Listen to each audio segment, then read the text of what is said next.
Igitongorio ni muikariri giti wayo Ahmed Abdullahi, Kanjũ ya Mangabana itetetie mutaratara uria ruhonge rwa SHA rukoretwo rukihuthira gutuithania marihi mama na mama igirira. It's like they're running our hospitals from Afia House.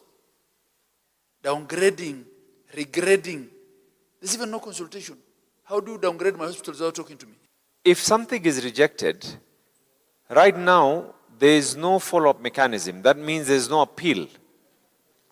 So we are now dependent solely on one person to make a decision, or maybe it's a team of people who make a decision. Maugite mathibitari maingi na makiria ma kaunti marekora magitindikwo ni mathire maria ruhonge rwa SHA rutarihite, na thutha wa gweterera maracoka gukora mathire maya maikitio itari-ini ria mathire ma maigirira na nginya makaga mweke wa gwitetera.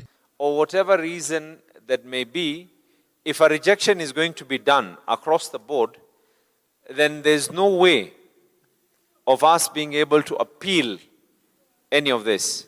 No matetete itua ria SHA gucerehura motungata ma atumia kuhererwo ciana thibitari-ini cia level 2. If you don't allow normal deliveries to happen in those level 2s and 3s, you're actually asking mamas to be taken hundreds of kilometers to where there's a level 4, and in the process you're actually losing lives.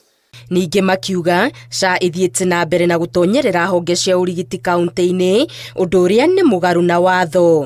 And this is the frustration that I have with SHA, that you agree on something and whatever you agree is not implemented. Months down the road, you are where you are, discussing the same thing again. Riu maugite no muhaka ruhonge rwa SHA rurungiririe maundu kwaga uguo heani wa motungata ma urigiti waya guthie umocete mathibitari-ini maingi ma kaunti. Ngiribotera Inooro TV, Getu Wangari Maria wa Muigana.